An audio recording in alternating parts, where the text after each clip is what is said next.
মুসলমানদের উপর অবর্ণনীয় নির্যাতন হয়েছে।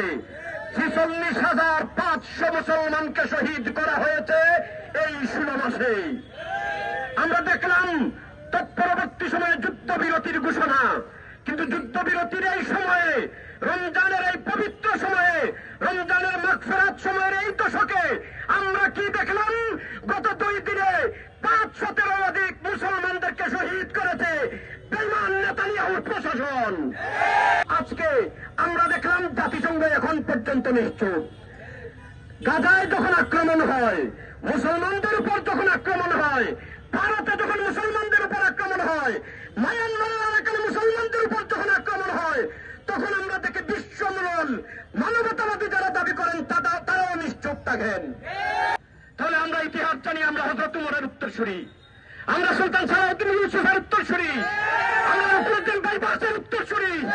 আমরা ইতিহাস ভুলি নাই, আমরা রক্ত দিতে ভয় পাই না, আমরা রক্ত দিতে কখনো ভয় পাইনি, এখনো পাবো না। আমরা রক্ত দিব প্রয়োজনে ইনশাআল্লাহ ফিলিস্তিনের জন্য। বন্ধুগণ, ভারতের নাগপুরে আমরা যে ঘটনা দেখলাম, ভারত স্বাভাবিকভাবেই মুসলমানদের উপর স্বাভাবিকভাবে প্রতিনিয়ত আক্রমণ করে যায়।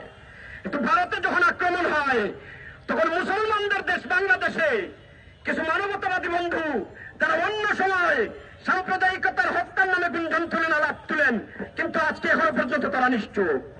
কেন? ভারতে কি মুসলমানরা মানুষ না?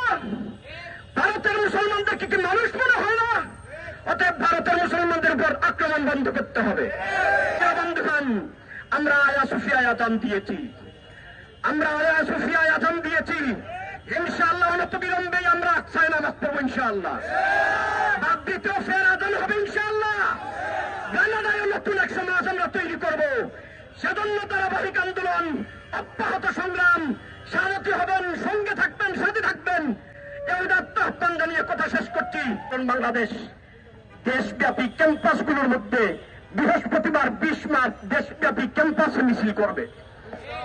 আগামী 21 মার্চ শুক্রবার জেলা, নগর এবং থানা পর্যায়ে গণ মিছিল করবে ইসলামী ছাত্র আন্দোলন বাংলাদেশ।